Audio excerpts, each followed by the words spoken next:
मेरे प्रिय विद्यार्थियों, कल हमने चर्चा किया था आपसे द्वंद्व समास।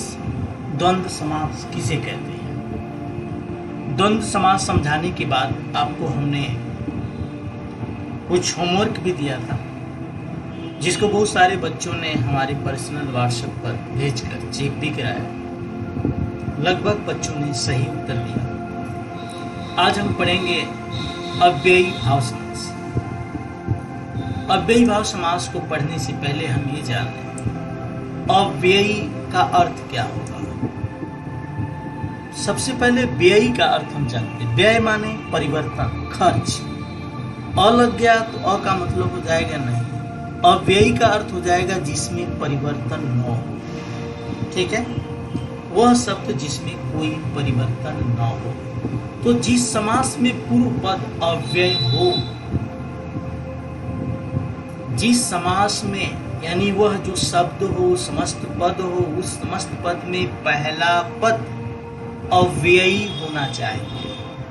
अव्ययी का मतलब हो जिसमें लिंग वचन के कारण कोई परिवर्तन न आए।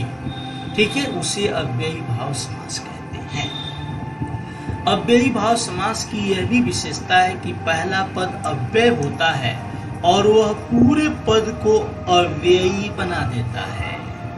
बात समझ में आ गई? ठीक है, जैसे समस्त पद में दिया है प्रतिदिन, तो दो शब्द है, प्रति और दिन। ठीक है, जो प्रति है वह पहला पद है, यह अव्यय है, यह लिंग वचन कारक के कारण कोई परिवर्तन इसमें नहीं आएगा, यह अविकारी है।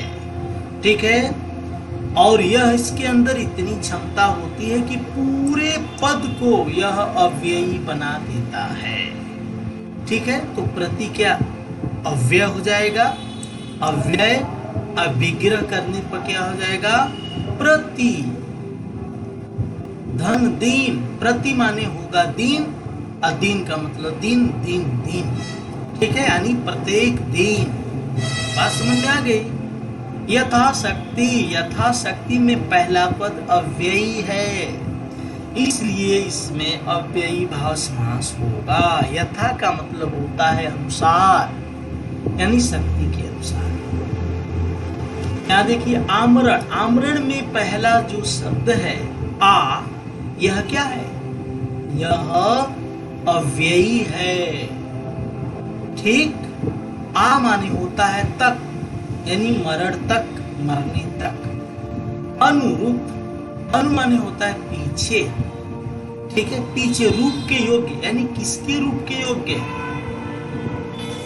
पीछे, इसके पहले किसी की तुलना की गई होगी, यह अर्थ होगा। यथाक्रम, पहला पद्य व्ययी, भर पेट में पहला पद्य व्ययी, बे खटके में बे अव्ययी, यथा समय में यथा अव्ययी।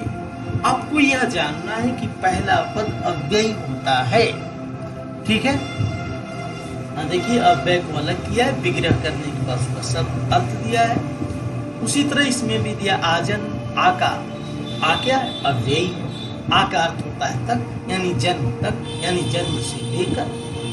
ठीक है, एका एक, एक एक। ठीक है, अर्थात अचानक, दिनों दिन। प्रत्येक, प्रतिधन एक, यहाँ संधि, प्रतिधन एक, यहाँ प्रति अव्यय है। यथोचित,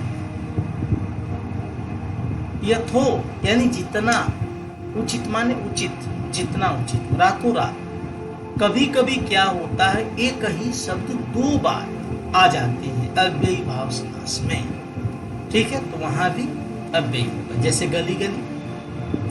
ठीक है, इसमें अव्ययी होगा, एक ही शब्द दो बार आ जाए। आजीवन, आ क्या है? अव्ययी है। इस तरह सारे जितने भी एग्जाम्पल हैं, यह एग्जाम्पल आपको समझना है।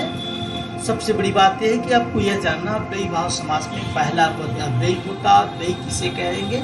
वह शब्द जिसमें लिंग वचन कारक के कारण कोई परिवर्तन न हो, वह यथावत अपने जगह बना रहे, उसमें कोई परिवर्तन न हो। और जिस शब्द के पहले अगर वह अव्ययी शब्द है तो उसमें अव्ययी भाव समास होगा। कल हम पढ़ेंगे विभिन्न समासों में अंतर। कल यह चैप्टर समाप्त कर देंगे। तो ये अव्ययी भाव समास का कम से कम 5 एग्जाम्पल जो बुक में नहीं दिया है उसको आप मुझे पर्सनल व्हाट्सएप नंबर पर चेक कराएं। ठीक है। विभिन्न समासों में अंतर आपको कल समझाएंगे। कर्मधारय समास बहुब्रीहि समास में अंतर क्या है। ठीक है। यह चैप्टर कल खत्म हो जाएगा, फिर हम लोग एक्सरसाइज करेंगे। तो हिंदी व्याकरण की अनुपम श्रृंखला में आज बस इतना ही। कल फिर हम मिलेंगे इस ब्रेक के बाद।